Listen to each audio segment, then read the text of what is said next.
Hello everyone, कैसे हैं आप लोग। मुझे उम्मीद है आप बहुत अच्छे होंगे और आपकी तैयारी, आपकी प्रिपरेशन बहुत अच्छी चल रही होगी।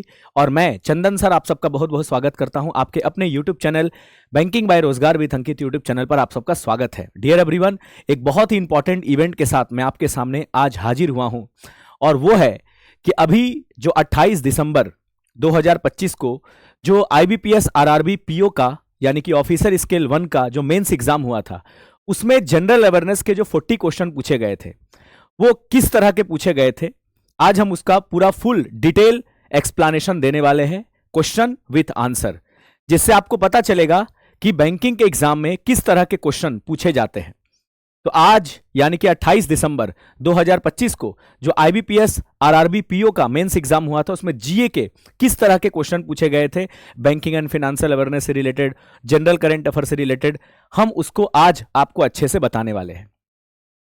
और इस जीए के क्वेश्चन को देखकर आप खुद ये महसूस करेंगे कि मॉर्निंग सुबह 6:30 से 8 का करंट अफेयर कितना इंपॉर्टेंट है, क्योंकि इसमें से मैक्सिमम क्वेश्चन वही पूछे गए हैं जो मैंने आपको मॉर्निंग के करंट अफेयर के क्लासेस में पढ़ाया है। ठीक है, तो चलिए आप खुद बोलेंगे कि हाँ सर, ये सब आपने पढ़ाया था, जो आप लेटेस्ट करंट अफेयर पढ़ाते हैं उसके साथ आप जो बैक डेट का करंट अफेयर लिंक करके रिवीजन कराते हैं, वो सब वहीं से पूछे गए हैं। जो भी उससे रिलेटेड स्टैटिक फैक्ट्स है, एक्स्ट्रा फैक्ट है, वो सब पूछे गए हैं इस एग्जाम में। तो आइए क्वेश्चंस देखते हैं कि क्या क्या पूछा गया है। अगर हम क्वेश्चन को देखें तो ये ज्यादातर क्वेश्चन इजी टू मॉडरेट है, टफ तो है ही नहीं, सब इजी टू मॉडरेट है। जो कैंडिडेट रेगुलर जुलाई, अगस्त, सितंबर, अक्टूबर से करंट अफेयर पढ़ रहा है डेली, वो अच्छा अटेम्प्ट करके आया होगा इस एग्जाम में। ठीक है, तो चलिए स्टार्ट करते हैं।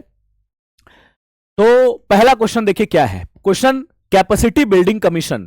जब भी अपॉइंटमेंट वाला करंट अफेयर आता है तो मैंने इसके बारे में पढ़ाया और हमेशा रिवीजन भी कराया है कि कैपेसिटी बिल्डिंग कमीशन का अभी प्रेसिडेंट किसको बनाया गया था, चेयरमैन, तो राधा चौहान को। याद है ना, कैपेसिटी बिल्डिंग कमीशन जो IAS वगैरह को, IPS वगैरह को, PCS अधिकारियों को ट्रेनिंग देता है।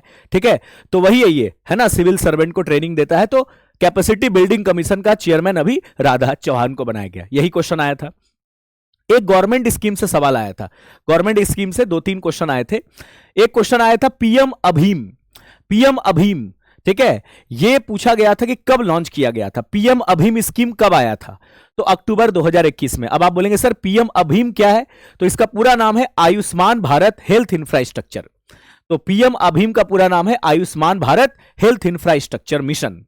तो PM अभीम जो है ये कब आया था, एग्जाम में पूछा गया था, किस ईयर में इसको इंट्रोड्यूस किया गया था, तो अक्टूबर 2021 में। सोचो 2021 का गवर्नमेंट स्कीम 2025 के एग्जाम में पूछ रहा है। हम आपको बार बार कह रहे हैं कि प्रधानमंत्री नरेंद्र मोदी जी जब से प्रधानमंत्री बने हैं, सिंस 2014, तो तब से लेकर 2025 तक का जितना भी सेंट्रल गवर्नमेंट स्कीम है वो सब आपको पढ़ जाना है। और जब भी केंद्र सरकार की कोई योजना वाला करंट अफेयर आता है तो हम आपको पूरा 10-12 साल का सारा योजना आपको रिवीजन कराते हैं। रिवीजन का बहुत फायदा है, रिवीजन वाले करंट अफेयर बहुत पूछे गए हैं यहां पर। ठीक है, चलिए, तो क्वेश्चन आया था PM अभीम। तो अभीम का पूरा नाम Ayushman Bharat health infrastructure mission है। यह कोविड के बाद शुरू किया गया था। आपको पता है 2020-21 में कोविड बहुत था, तो हमारे देश में जो हेल्थ इंफ्रास्ट्रक्चर है उसको बेहतर बनाने के लिए, कि जो हॉस्पिटल है वहां पर डॉक्टर्स की कमी है तो डॉक्टर वहां पर लाया जाएगा, प्रॉपर वहां पर अगर मान लीजिए OPD नहीं है, OPD लाया जाएगा, ऑपरेशन थिएटर की व्यवस्था नहीं, उसको बेहतर बनाया जाएगा, जहां पर बेड कम है बेड की संख्या बढ़ाई जाएंगी। ठीक है ना, तो पूरा का पूरा हेल्थ इंफ्रास्ट्रक्चर को बेहतर बनाने के लिए यह आपका Ayushman Bharat health infrastructure mission शुरू किया गया था अक्टूबर 2021 में। कितना बजट के साथ, तो 64,180 करोड़ के बजट के साथ। उसके बाद एक क्वेश्चन आया था कि PM जुगा, ये अभी मतलब कि एक स्कीम का नाम है। कोई क्वेश्चन आया था PM जुगा में यू का पूरा नाम क्या है, तो पहले तो यह जानना पड़ेगा PM जुगा का पूरा नाम क्या है। तो प्राइम मिनिस्टर जनजातीय उन्नत ग्राम योजना। जब भी सेंट्रल गवर्नमेंट का स्कीम्स आता है तो हम इसके बारे में आपको रिवीजन जरूर कराते हैं, और 2024 का करंट अफेयर ये। तो ये योजना 2024 में लाया गया था 2 अक्टूबर 2025 को, प्राइम मिनिस्टर जनजातीय उन्नत ग्राम योजना। तो भारत में जो भी आदिवासी क्षेत्र है या आदिवासी जिले हैं, तो वहां पर आदिवासी एरिया का डेवलपमेंट करने के लिए, वहां शिक्षा, स्वास्थ्य या जो भी बुनियादी सुविधाएं हैं वो आदिवासी क्षेत्र और आदिवासी गांव तक पहुंचाने के लिए यह आपका प्राइम मिनिस्टर जनजातीय उन्नत ग्राम योजना शुरू किया गया था 17 मिनिस्ट्री के द्वारा, 17 मंत्रालय को मिलाकर। ठीक है, तो इसमें पूछा गया था यू का फुल फॉर्म क्या है, यानी कि पीएम जुगा में यू का पूरा नाम क्या है, तो प्राइम मिनिस्टर जनजातीय उन्नत ग्राम योजना, तो यू का पूरा नाम क्या है, उन्नत, ये सवाल पूछा गया था। ठीक है, उसके बाद सवाल पूछा गया था कि नागालैंड की कैपिटल बताइए क्या है, तो आप सब जानते हो, बड़ा आसान एकदम स्टैटिक क्वेश्चन पूछ लिया है। तो नागालैंड की कैपिटल कोहिमा। जब भी देखिएगा हम कोई भी स्टेट का करंट अफेयर आता है, मॉर्निंग के करंट अफेयर की बात कर रहा हूं, तो हर स्टेट का आपको करंट अफेयर, उससे रिलेटेड बैक डेट का करंट अफेयर हम आपको कराते हैं। महाराष्ट्र का करंट अफेयर आया तो महाराष्ट्र से रिलेटेड स्टैटिक पॉइंट, उससे रिलेटेड करंट अफेयर। नागालैंड का कोई करंट अफेयर आया तो नागालैंड का सारे स्टैटिक पॉइंट्स, उससे रिलेटेड करंट अफेयर, नागालैंड में कौन कौन से हुए, ये सब आपको कराते हैं ना मॉर्निंग के करंट अफेयर में। तो देखिए नागालैंड का करंट अफेयर से पूछा गया है सवाल, तो नागालैंड की कैपिटल आप जानते हैं कोहिमा है। उसके बाद पूछा गया है कि रूरल डेवलपमेंट मिनिस्टर कौन है, यूनियन यानी कि सेंट्रल रूरल डेवलपमेंट मिनिस्टर कौन है, तो कौन है, शिवराज सिंह चौहान, जो हमारे देश के एग्रीकल्चर मिनिस्टर भी है, रूरल डेवलपमेंट मिनिस्टर भी है, पहले मध्य प्रदेश के सीएम भी थे। अच्छा, सवाल ये उठता है कि रूरल डेवलपमेंट मिनिस्टर से सवाल क्यों पूछा गया, ठीक है, इसलिए पूछा गया है इस मेनली क्योंकि आपको पता है अभी जो मनरेगा स्कीम है, Mahatma Gandhi national rural employment guarantee act, MNREGA का नाम बदलकर जो आपका वीजी राम जी योजना कर दिया गया है ना, विकसित भारत रोजगार आजीविका मिशन। ठीक है, तो अब सवाल है कि जो मनरेगा का नाम बदलकर विकसित भारत रोजगार आजीविका मिशन किया गया, ठीक है, तो पूछेगा बताओ कि जो आपका वीजी राम जी योजना जो अभी आया है मनरेगा को रिप्लेस करके, वो किस मिनिस्ट्री के द्वारा लॉन्च किया गया, मतलब कौन सा मंत्रालय के अंतर्गत ये वीजी राम जी योजना आता है, तो राइट आंसर होगा रूरल डेवलपमेंट। ठीक है, तो इसलिए रूरल डेवलपमेंट मिनिस्टर पूछा है शिवराज सिंह चौहान, क्योंकि अभी जो वीजी राम जी योजना जो अभी बिल पास हुआ, वो जो कानून बना मनरेगा को रिप्लेस करके कि अब 100 दिन के जगह 125 दिन का रोजगार गारंटी मिलेगा, तो वो जो वीजी राम जी योजना है वो किस मंत्रालय के अधीन आता है, तो रूरल डेवलपमेंट मिनिस्ट्री के अंतर्गत। तो शायद हो सकता है इसी को ध्यान में रख के सवाल पूछ लिया हो कि रूरल डेवलपमेंट मिनिस्टर कौन है, तो शिवराज सिंह चौहान। एक क्वेश्चन आया है, मैंने कई बार आपको पढ़ाया है मॉर्निंग के करंट अफेयर में, रिवीजन भी कराया है इसके बारे में कई बार मैराथन क्लासेस में। नेशनल क्रिटिकल मिनरल मिशन, तो नेशनल क्रिटिकल मिनरल मिशन कब शुरू हुआ था, यह सवाल है, तो ये 2024 में शुरू हुआ था, 2024-25 से 2030-31 तक के लिए है, 7 सालों के लिए। इसमें करीबन 34,300 करोड़ रुपए का बजट रखा है, मिनिस्ट्री ऑफ माइंस के अंतर्गत आता है, माइंस मिनिस्टर आपको पता है जी किशन रेड्डी सर है। तो नेशनल क्रिटिकल मिनरल मिशन, तो इसका उद्देश्य है क्रिटिकल मिनरल्स को एक्सप्लोर करना, खोजना, जैसे कोबाल्ट, निकेल, ठीक है ना, तो इस तरह का जो क्रिटिकल मिनरल है ना, ठीक है, तो उनका प्रोडक्शन करने के लिए, उनका रिसर्च करने के लिए, खोजने के लिए ये नेशनल क्रिटिकल मिनरल मिशन शुरू किया गया था 2024 में। ठीक है, तो ये पॉइंट्स आपको याद रखना है। ठीक, उसके बाद एक सवाल आया था प्राइम मिनिस्टर कौशल विकास योजना, तो प्राइम मिनिस्टर कौशल विकास योजना युवाओं का स्किल डेवलपमेंट करने के लिए, ये आज की नहीं बहुत पुराना योजना है, ये 15 जुलाई 2015 को आया था पहली बार। उसके बाद तो 1, 2, 3, 4, फिर प्राइम मिनिस्टर कौशल विकास योजना 2.0 आया, 3.0 आया, अभी तो 4.0 चल रहा है, 2022 से शुरू हुआ है 2026 तक के लिए। तो ये आपको याद रखना। तो पूछा गया था कब लॉन्च किया गया है। ठीक है, अच्छा, मीराबाई चानू से सवाल पूछा गया था कि मीराबाई चानू का संबंध तो वेटलिफ्टिंग से है, तो सवाल यह पूछा गया था कि मीराबाई चानू जो वेटलिफ्टिंग में जो पार्टिसिपेट करती है वो कौन से कैटेगरी में, तो कैटेगरी है 48 किलोग्राम कैटेगरी, तो 48 किलोग्राम कैटेगरी में मीराबाई चानू जो है वो वेटलिफ्टिंग में पार्टिसिपेट करती है। तो ये पॉइंट आपको याद रखना है। ठीक है, और इनका संबंध आपको पता है मणिपुर से है। अच्छा, जापान का प्राइम मिनिस्टर पूछा गया है कई बार, जब भी कोई आप देखिएगा मॉर्निंग के करंट अफेयर में, जब भी किसी देश के प्राइम मिनिस्टर अपॉइंट होते हैं तो उससे रिलेटेड आपको पिछले 6 महीने में, 8 महीने में किस किस देश में कौन कौन से प्राइम मिनिस्टर अपॉइंट हुए वो भी हम आपको रिवीजन कराते हैं, तो रिवीजन का फायदा मिला। तो जापान के प्राइम मिनिस्टर आपको पता है साने तकाइची है। ठीक है, लिबरल डेमोक्रेटिक पार्टी से बिलोंग करती है ये। ठीक है, जापान की पहली महिला प्रधानमंत्री साने तकाइची। ठीक है, और ब्राइट स्टार एक्सरसाइज पूछा गया था। देखिए, जब भी मॉर्निंग में कोई डिफेंस एक्सरसाइज का करंट अफेयर आता है तो हम भर भर के आपको पिछले 6 महीने में, 8 महीने में जितने एक्सरसाइज हुए हैं वो सब हम आपको रिवीजन कराते हैं। तो ब्राइट स्टार एक्सरसाइज ये अमेरिका और इजिप्ट के बीच हुआ था। वैसे ये तो एक मल्टीलैटरल एक्सरसाइज है और भी इसमें बहुत सारे देश पार्टिसिपेट किए थे, लेकिन मेनली ये इजिप्ट और अमेरिका के बीच होता है, याद रखना। अच्छा, अनुपम खेर का एक बुक पूछा गया था, क्वेश्चन पूछा गया था कि डिफरेंट बट नो लेस। देखिए, कई बार हम आपको ये अक्टूबर का करंट अफेयर, अक्टूबर में मैंने आपको पढ़ाया है ये बुक के बारे में, आपको याद होगा। और देखिएगा जब भी कोई बुक्स एंड ऑथर का करंट अफेयर आता है तो हम रिवीजन कराते हैं इसके बारे में। तो डिफरेंट बट नो लेस, इस बुक के राइटर कौन है, तो अनुपम खेर है, याद रखना। एक सवाल आया था आसियान समिट ठीक है, आसियान में टोटल कितने कंट्री मेंबर है, यह सवाल पूछा गया था। तो आसियान में आपको पता है टोटल 11 कंट्री मेंबर है, और अभी फीफा ने कहा है कि आसियान कंट्री मेंबर के बीच हम फुटबॉल कंपटीशन भी कराने वाले हैं। ठीक है, तो ये भी आपको पता है, मैंने पढ़ाया। अभी आसियान समिट हुआ था, आपको पता है, मलेशिया कुआलालंपुर में। आसियान में 11 सदस्य देश है। 11वां सदस्य देश कौन बना था? ईस्ट तिमोर बना था। ठीक है, बैंकॉक डिक्लेरेशन के द्वारा आसियान की स्थापना की गई थी 1967 में। ये सब आप जानते हो, है ना। और बात करते हैं नेक्स्ट। उसके बाद सवाल यह पूछा गया कि जीआई टैग से पूछा गया था सवाल। वो जीआई टैग पूछा गया था कि आपका बिद्री वेयर जो है क्राफ्ट, बिद्री वेयर क्राफ्ट, ये किस राज्य का जीआई टैग है? बिद्री वेयर क्राफ्ट, ये मैंने आपको पढ़ाया है। ठीक है, मैं कहां पढ़ाया हूं, मैं आपको बताता हूं कहां पढ़ाया हूं। बिद्री वेयर क्राफ्ट ये एक जीआई टैग है, इसको मिला है, बिद्री वेयर क्राफ्ट को जीआई टैग मिला है। ये किस राज्य का है? तो कर्नाटक का है। कर्नाटक के बिद्री डिस्ट्रिक्ट में काफी फेमस है। मैं आपको बताता हूं, याद कीजिए जुलाई में जब प्रधानमंत्री मोदी जी घाना देश की यात्रा पर गए थे, याद कीजिए मैंने आपको पढ़ाया था जुलाई का करंट अफेयर में, जब प्राइम मिनिस्टर मोदी जी घाना देश की यात्रा पर गए थे तो घाना के प्रेसिडेंट को वो एज अ गिफ्ट के रूप में दिए थे बिद्री वेयर।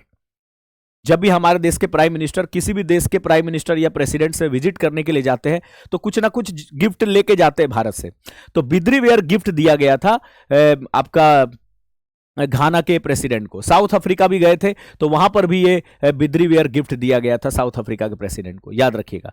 तो पूछा था बिद्री वेयर को जीआई टैग मिला, किस राज्य का है? कर्नाटक। कोई नेशनल पार्क से सवाल पूछा गया था, कौन सा नेशनल पार्क से सवाल पूछा गया था ये क्लियर नहीं हो पाया है। कैंडिडेट ने कहा कि सर नेशनल पार्क से सवाल पूछा गया था, कौन सा नेशनल पार्क से सवाल पूछा गया है ये क्लियर नहीं है। जब क्लियर हो जाएगा तो हम आपको बताएंगे। चलिए, वाडा का हेडक्वार्टर पूछा था अभी 2-3 दिन पहले। वाडा वर्ल्ड एंटी डोपिंग एजेंसी कहते हैं, एक नेशनल एंटी डोपिंग एजेंसी, एक वर्ल्ड एंटी डोपिंग एजेंसी है। ठीक है ना। तो कौन सा खिलाड़ी में डोप टेस्टिंग पॉजिटिव पाया गया, नेगेटिव, ये सब रिपोर्ट यही जारी करता। अभी 1-2 दिन पहले मैंने पढ़ाया था कि सबसे ज्यादा डोपिंग जो पॉजिटिव पाया गया है वो भारत के एथलीट में। भारत के एथलीट सबसे ज्यादा जो दवाई वाई खा के, मतलब आर्टिफिशियल तरीके से अपना स्ट्रेंथ को बढ़ाकर खेलने के लिए जाते हैं। पढ़ाए थे ना, बहुत सारे वो दवा जो वाडा बैन किया हुआ, उन दवाओं का सेवन करके भारत के लोग सबसे ज्यादा जाते हैं, भारत के एथलीट खेल खेलने के लिए। ठीक है, तो वाडा का पूछा फुल फॉर्म कि ये दुनिया भर में जो डोपिंग को मतलब कि डोपिंग टेस्ट से रिलेटेड रिपोर्ट जारी करता है। ठीक है, एंटी डोपिंग को बढ़ावा देता है ये। तो पूछा था वाडा का हेडक्वार्टर कहां पर है? वर्ल्ड एंटी डोपिंग एजेंसी का हेडक्वार्टर पूछा था, तो मॉन्ट्रियल कनाडा में है। ये आपको याद रखना है। मॉन्ट्रियल प्रोटोकॉल आपको पता है ना, एक हुआ था 16 अगस्त को, 16 अगस्त को हम लोग कौन सा डे मनाते हैं? 16 अगस्त को हम लोग 16 अगस्त को 16 सितंबर ना, 16 सितंबर 1987 को हुआ था मॉन्ट्रियल प्रोटोकॉल कनाडा में, ओजोन परत के संरक्षण के लिए 16 सितंबर 1987। तो वहां से भी आप याद रख सकते हैं कि 16 सितंबर 1987 को मॉन्ट्रियल प्रोटोकॉल पर हस्ताक्षर हुआ था ओजोन परत के संरक्षण के लिए, इसलिए हर साल 16 सितंबर को ओजोन डे मनाते हैं। और वाडा का हेडक्वार्टर भी मॉन्ट्रियल कनाडा में है। एक सवाल आया था इंपॉर्टेंट समिट, हमेशा समिट वाला प्रश्न हम आपको रिवीजन कराते हैं, लेटेस्ट करंट अफेयर जब भी कोई समिट का बताते हैं। वर्ल्ड ग्रीन इकोनॉमिक समिट ये पूछा गया था, अक्टूबर का करंट अफेयर है, आई थिंक ये अक्टूबर 25 तारीख के बाद हुआ था। तो पूछा गया था वर्ल्ड ग्रीन इकोनॉमिक समिट 2025 ये कहां पर हुआ था? दुबई यूएई में, ये सवाल पूछा गया था। अच्छा याद कीजिए, मैंने पढ़ाया था करंट अफेयर आपको बीच में, नेशनल साइंस अवार्ड ये 8 अलग अलग कैटेगरी में दिया गया था साइंटिस्ट को। फिजिक्स के कैटेगरी में, chemistry, science and technology, engineering, अलग अलग कैटेगरी में दिया गया था। ठीक है, बायोटेक्नोलॉजी। उसमें से एक सबसे बड़ा अवार्ड हम आपको बताए थे, उसका नाम था विज्ञान रत्न अवार्ड। तो नेशनल साइंस अवार्ड आपको पढ़ाया था मैंने अक्टूबर में, अलग अलग कैटेगरी में दिया गया था। उसमें से एक सबसे बड़ा कैटेगरी था विज्ञान रत्न अवार्ड। तो यहां से पूछा गया था कि नेशनल साइंस अवार्ड में विज्ञान रत्न अवार्ड से किसे सम्मानित किया गया? तो जगत विष्णु नार्लिकर। तो ये पॉइंट आपको याद रखना। अच्छा, एक सवाल आया था कि लोकसभा में शेड्यूल कास्ट की कितनी सीटें हैं? यह सवाल नहीं पूछा गया कि लोकसभा में कितनी सीटें हैं, यह तो सबको पता है 543 वर्तमान में, लेकिन पूछ रहा है कि लोकसभा में कितनी सीटें हैं एससी की, शेड्यूल कास्ट की। तो याद रखना 84। यह सवाल पूछा गया था कि शेड्यूल कास्ट में, लोकसभा में शेड्यूल कास्ट की, अनुसूचित जाति की कितनी सीटें हैं? तो 84। अगर पूछता एसटी की कितनी सीटें हैं तो आपका 47। ठीक है, यानी कि अगर देखा जाए तो 24% के एक्सप्रोक्स हमारा रिजर्वेशन है एससी एसटी का, किसमें? तो पार्लियामेंट में। ठीक है, तो आप याद रखना 543 सीट में से 84 सीट्स लोकसभा में आपका एससी के लिए है और 47 सीट एसटी के लिए है। तो ये सारे पॉइंट्स आपको दिमाग में रखना है। तो एससी वाला सवाल आपसे पूछा गया था, इसलिए क्योंकि अभी पार्लियामेंट सेशन चल रहा था, है ना, विंटर सेशन, तो वहां से सवाल पूछा गया है, उसी को ध्यान में रखकर। अच्छा, एक साइक्लोन याद है, मोथा साइक्लोन, बहुत चर्चे में था। अभी हमको याद है दीपावली छठ के बाद, ठीक है, हम तो घर गए थे एकदम, छठ जिस दिन खत्म हुआ उसी शाम से ही ये साइक्लोन आ गया, अगले ही दिन छठ के बाद से ही मोथा साइक्लोन ये आया था बे ऑफ बंगाल में। तो मोथा साइक्लोन आया था, उससे सवाल पूछा गया था कि इसका नाम किस देश ने दिया है, तो थाईलैंड, याद रखना। तो मोथा साइक्लोन जो बंगाल की खाड़ी में आया था हाल ही में, ठीक है, मोथा साइक्लोन, तो ये थाईलैंड नाम दिया था, याद कीजिए, आपको पता भी है, मैंने आपको पढ़ाया भी है। अच्छा, एक सवाल आया था, इलेक्शन कमीशन ऑफ इंडिया जो है, उसमें जो चीफ इलेक्शन कमिश्नर होते हैं या इलेक्शन कमिश्नर होते हैं, उसको कौन अपॉइंट करता है, ये सवाल पूछा गया, तो प्रेसिडेंट।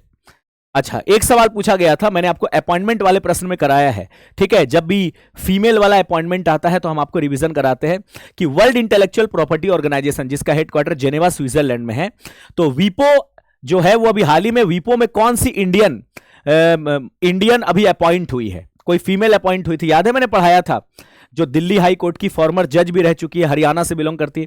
तो इंडियन, कौन सी इंडियन अभी है जो वीपो, वर्ल्ड इंटेलेक्चुअल प्रॉपर्टी ऑर्गेनाइजेशन जो है, उसमें अभी अपॉइंट हुई है, उसमें as a board of director के रूप में, वो अधिकारी के रूप में अपॉइंट हुई थी, अभी हाल ही में सवाल इससे पूछा गया है। तो प्रतिभा एम सिंह, याद कीजिए, मैंने पढ़ाया, जब भी फीमेल का कोई करंट अफेयर आता था अपॉइंटमेंट वाला, तो उसमें हम आपको इसके बारे में बताते थे। तो वर्ल्ड इंटेलेक्चुअल प्रॉपर्टी ऑर्गेनाइजेशन में अभी कौन इंडियन के रूप में उसके बोर्ड में अभी अपॉइंट हुई है, तो इसका राइट आंसर होगा प्रतिभा एम सिंह, ये पहले दिल्ली हाई कोर्ट की जज थी। उसके बाद बात करते हैं कि सेंट्रल बैंक ऑफ इंडिया, एक स्टैटिक क्वेश्चन पूछ लिया है, ठीक है, सेंट्रल बैंक ऑफ इंडिया जो भारत में हमारे 11th जो नेशनलाइज्ड बैंक है, उसमें से सेंट्रल बैंक ऑफ इंडिया भी आता है। तो सेंट्रल बैंक ऑफ इंडिया का पूछा था हेडक्वार्टर कहां पर है, तो उसका हेडक्वार्टर मुंबई में। देखिएगा, जब भी कोई मॉर्निंग में करंट अफेयर का क्लास आप करते होंगे, तो आप जब भी आपको कोई सरकारी या प्राइवेट बैंक का कोई करंट अफेयर आता है, सरकारी बैंक का कोई करंट अफेयर आता है, तो हम आपको सारा 11 पब्लिक सेक्टर बैंक, एसबीआई, उसके बारे में डिटेल में बताते हैं, उसका हेडक्वार्टर, उसका चेयरमैन, उसका टैगलाइन। तो देखो कहां से क्वेश्चन पूछा है, सेंट्रल बैंक ऑफ इंडिया का हेडक्वार्टर पूछ लिया, ठीक है ना। तो एकदम 360 डिग्री वाली तैयारी करनी है आपकी, एकदम डायरेक्ट क्वेश्चन पूछा है ये। उसके बाद एक सवाल पूछा गया था, AR Rahman secret mountain project पर कोई सवाल पूछा गया था, ठीक है। एक क्वेश्चन आया था चीफ जस्टिस ऑफ इंडिया, है ना, जो अभी 53 नंबर के बने हैं, सूर्यकांत, है ना, जस्टिस सूर्यकांत। तो चीफ जस्टिस ऑफ इंडिया को कौन अपॉइंट करता है, तो आप जानते हैं प्रेसिडेंट अपॉइंट करता है, शपथ भी यही दिलाते हैं। और कंचनजंगा नेशनल पार्क पूछा गया था किस स्टेट में है, तो आप जानते हो कंचनजंगा नेशनल पार्क सिक्किम में है। अच्छा, कंचनजंगा क्यों पूछा गया, इसका दो कारण है।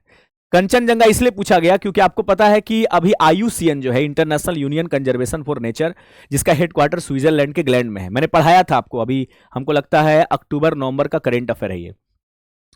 कंचनजंगा नेशनल पार्क को IUCN ने गुड रेटिंग का दर्जा दिया था, गुड रेटिंग, ठीक है, और गुड रेटिंग के कैटेगरी में शामिल किया था इसको। और दूसरा इसलिए इंपॉर्टेंट है, यूनेस्को का मिक्स्ड कल्चरल हेरिटेज साइट्स है ये, जो नेचुरल और कल्चरल दोनों है, ये नेचुरल और कल्चरल दोनों है। तो मिक्स्ड हेरिटेज साइट्स भी है हमारा यूनेस्को के लिस्ट में एकमात्र कंचनजंगा नेशनल पार्क। तो दोनों पॉइंट ऑफ व्यू से इंपॉर्टेंट है। एक कोई क्वेश्चन आया था न्यू कॉइन सीरीज से रिलेटेड क्वेश्चन, पता नहीं चल पा रहा क्या क्वेश्चन आया था इससे रिलेटेड, वो क्लियर होगा तो मैं आपको बताऊंगा। एनपीसीआई से रिलेटेड, हमेशा जब भी देखिएगा यूपीआई का कोई करंट अफेयर आता है मॉर्निंग में, तो यूपीआई से हम आपको एनपीसीआई, उसका हेडक्वार्टर, उसका इस्टेब्लिशमेंट, उसका सेक्शन, एक्ट, उसके अंदर आने वाली जो 10 प्रोमोटर बैंक है उसका नाम, एनपीसीआई की जो 4 सब्सिडरी बॉडी है उसके बारे में डिटेल में आपको पढ़ाते हैं। तो एनपीसीआई से रिलेटेड क्वेश्चन आया गया था, national payment corporation of India, जो यूपीआई को डेवलप किया है, रुपए वगैरह को डेवलप किया है। और एक क्वेश्चन आया था कि कौन सा वो देश है जिसके फ्लैग में आपका जो एक तरह से नॉन क्वाड्रिलेटरल शेप है। नॉन क्वाड्रिलेटरल का मतलब, ठीक है, उसमें ट्राइंगल्स बने हुए हैं। क्वाड्रिलेटरल का मतलब ये हो गया, मतलब कौन सा वो देश का झंडा है, ठीक है, मतलब 5 ऑप्शंस थे, उसमें से पूछा गया था कि कौन सा वो देश का झंडा है जिसमें ट्राइंगल शेप बना हुआ है, ट्राइंगल शेप बना हुआ है इस तरह का, ठीक है। तो आप देखे होंगे, वो राइट आंसर होगा आपका नेपाल, ठीक है। तो देखो कितना ये एकदम लॉजिकल जाके सवाल पूछा है नेपाल, ठीक है, तो ये आपको राइट आंसर होगा। तो इस तरह के क्वेश्चन आपके एग्जाम में पूछे गए हैं, ठीक है। तो मैं आपको बता दिया इस वीडियो के माध्यम से, ताकि आने वाले जो एस्पिरेंट्स है, ठीक है, जो अभी 1 फरवरी 2026 को जो आईबीपीएस आरआरबी क्लर्क का मेंस एग्जाम देंगे ऑफिस असिस्टेंट का, उसको ये पता लग जाए, उसको आइडिया लग जाए कि देखो पीओ में जब इस लेवल का क्वेश्चन पूछा गया है तो क्लर्क में भी इसी के इर्द गिर्द सवाल पूछा जाएगा।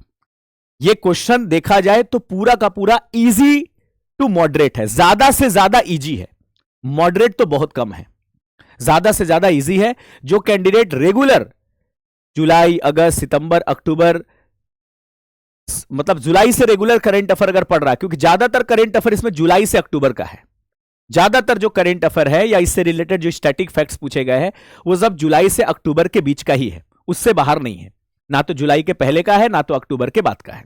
दिसंबर में एग्जाम हुआ है तो ज्यादातर इसमें करंट अफेयर जुलाई से अक्टूबर के बीच का ही है, ठीक है ना। तो इसलिए आप इसी फॉर्मेट को, इसी को ध्यान में रखकर आपको अच्छे से अपकमिंग जो आप लोगों का एग्जाम होने वाला है आईबीपीएस आरआरबी ऑफिस असिस्टेंट यानी कि क्लर्क मेंस का, उसका आप तैयारी कीजिएगा, ठीक है। और सर करंट अफेयर की क्लासेस कितने बजे होती है, तो मैं आपको बता दूं, मेरी डेली सुबह 6:30 से 8 करंट अफेयर की क्लासेस होती है। अच्छा एक चीज और हाँ हमें ध्यान नहीं था, एक्चुअली हमें लगा ना कि ये 39 है तो हो गया कंप्लीट, क्योंकि 28 के बाद 29 होना चाहिए, अब यहां पर 30 होगा। देखिए कुछ क्वेश्चन और रह गए, आप देख लीजिए।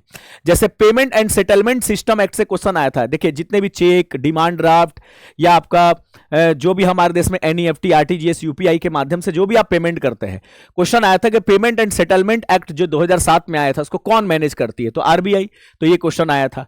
एक क्वेश्चन आया था ई उपहार पोर्टल, ई उपहार पोर्टल की बात करें तो ई उपहार पोर्टल से क्वेश्चन आया था कि ई उपहार पोर्टल को कब लॉन्च किया गया था, तो 25 जुलाई 2024 को प्रेसिडेंट के द्वारा। ई उपहार पोर्टल क्या है मैं आपको बताता हूं। पोर्टल का मतलब वो वेबसाइट होता है, मतलब हमारे देश में जो भी कुछ पुरानी हेरिटेज, मतलब ऐतिहासिक जो हिस्टोरिकल कोई ऑब्जेक्ट है उसको हमारी सरकार बेचना चाहती है। अब इसको कोई भी खरीद सकता है इस पोर्टल से। तो ई उपहार नाम का पोर्टल है जिसमें हमारे देश के जो भी पुरानी इतिहास से जुड़ी वस्तु है उसको गवर्नमेंट बेच रही है, और उससे जो पैसा आएगा, ठीक है, उस पैसे का इस्तेमाल बच्चों को पढ़ाने लिखाने में, ठीक है, उसके भलाई में पैसा खर्च किया जाएगा। तो उसी के लिए ई उपहार पोर्टल को लॉन्च किया गया था। पूछा गया था कब लॉन्च किया गया था, 25 जुलाई 2024 को प्रेसिडेंट के द्वारा। एक क्वेश्चन बड़ा आसान आया था, इंटरनेशनल वुमेन्स डे कब मनाते हैं। हर साल इंटरनेशनल वुमेन्स डे हम 8 मार्च को मनाते हैं, ये आपको याद रखना है। और 8 मार्च को हम जो इंटरनेशनल वुमेन्स डे मनाते हैं, इस बार 2025 में मनाए थे, उसका थीम क्या था, for all womens and girls right, equality and empowerment. एक क्वेश्चन आया था कि हमारा जो भारतीय संविधान है उसको इंग्लिश लैंग्वेज में किसने ट्रांसलेट किया है। देखिए भारत में संविधान का पिता, ये पॉलिटी का क्वेश्चन है, ठीक है, पॉलिटी का क्वेश्चन है, बेसिक क्वेश्चन है, लेकिन जानना बहुत जरूरी है। देखिए फादर ऑफ कॉन्स्टिट्यूशन तो भीमराव अंबेडकर को कहते हैं, लेकिन संविधान को एक्चुअल में लिखा किसने है अपने हाथों से, तो उसका नाम है प्रेम बिहारी नारायण रायजादा। तो ये क्वेश्चन आया था कि कॉन्स्टिट्यूशन को किसने लिखा इंग्लिश लैंग्वेज में, तो उसका राइट आंसर होगा प्रेम बिहारी नारायण रायजादा, ठीक है, ठीक है। जबकि ड्राफ्टिंग कमेटी के चेयरमैन जो थे, संविधान के फादर जो थे, वो भीमराव अंबेडकर थे। अच्छा एक क्वेश्चन आया था क्रिकेट का करंट अफेयर कि इंडियन स्ट्रीट प्रीमियर लीग इसको कौन जीता है, तो इंडियन स्ट्रीट प्रीमियर लीग का संबंध क्रिकेट से है, ये माझा मुंबई जीता था, माझा मुंबई टीम। एक क्वेश्चन आया था इंडिया मैरीटाइम वीक 2025 ये किस राज्य में आयोजित किया गया था, तो पोर्ट्स एंड शिपिंग मिनिस्ट्री के द्वारा आयोजित किया गया था मुंबई महाराष्ट्र में। एक सवाल पूछा गया था कि राइट टू इंफॉर्मेशन, जैसे राइट टू इंफॉर्मेशन से आप गवर्नमेंट से कोई भी सवाल पूछ सकते हैं, तो उसके लिए अगर आप अप्लाई करना चाहते हैं तो उसके लिए कितना आवेदन फीस आपको देना पड़ता है, 10 रुपया। और एक सवाल आया था कि सरिस्का टाइगर रिजर्व ये किस राज्य में है, तो सरिस्का टाइगर रिजर्व आपका राजस्थान में है। तो ये जितने भी आप करंट अफेयर देख रहे हैं ज्यादातर जुलाई, अगस्त, सितंबर, अक्टूबर के ही दायरे में है, ठीक है, समझ में आ गया। और जो भी स्टैटिक क्वेश्चन है वो इसी करंट अफेयर पर बेस्ड पूछे गए हैं स्टैटिक क्वेश्चन, ठीक है ना। तो ये पॉइंट्स आपको याद रखना, क्योंकि बैंकिंग में जो स्टैटिक जीके के प्रश्न होते हैं वो करंट अफेयर से ही निकाल के पूछ लिए जाते हैं, ठीक है ना। तो चलिए, तो मैंने आपको बता दिया कि यही आपका इसी तरह का क्वेश्चन पूछा गया है, ताकि अपकमिंग जो आपका एग्जाम होने वाला है 1 फरवरी को सॉरी 1 फरवरी 2026 को आरआरबी क्लर्क का, उसका तैयारी आप अच्छे से कर सके। डेली सुबह 6:30 से 8 मेरी करंट अफेयर की क्लासेस होती है, और ये क्लास सभी कॉम्पिटिटिव एग्जामिनेशन में काम आता है।